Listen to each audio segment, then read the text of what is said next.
গাজীপুরের ঢাকা ময়মনসিংহ মহাসড়কে pickup van ও যাত্রীবাহী অটোরিকশার মুখোমুখি সংঘর্ষে 2 জন নিহত হয়েছেন। এ ঘটনায় আহত হয়েছেন আরও 5 জন। চ্যানেল এইচ-এর গাজীপুর জেলা প্রতিনিধি মনির হোসেনের তথ্যচিত্রে থাকছে বিস্তারিত। দুর্ঘটনাটি ঘটেছে সোমবার 29 সেপ্টেম্বর সকাল 8টার দিকে মহানগরীর ইউটা গার্মেন্টসের সামনে।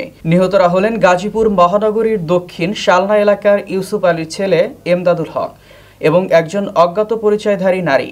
আহতদের নাম পরিচয় জানা যায়নি। পুলিশ ও স্থানীয় সূত্রে জানা গেছে, সকাল 8টার দিকে তেলিপাড়া এলাকায় ইউটা কারখানার সামনে ঢাকাগামী একটি পিকআপ ভ্যানের সঙ্গে উল্টো দিক থেকে আসা যাত্রীবাহী অটোরিকশার সংঘর্ষ ঘটে।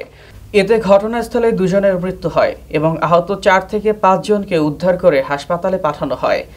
গাজীপুর শহীদ তাজউদ্দিন আহমেদ মেডিকেল কলেজ হাসপাতালে জরুরি বিভাগে কর্মকর্তা মোহাম্মদ আবুল ফজল জানান, সকালেই নিহত 2 জনকে মৃত অবস্থায় হাসপাতালে আনা হয়। বর্তমানে আহত 5 জনকে চিকিৎসা দেওয়া হচ্ছে।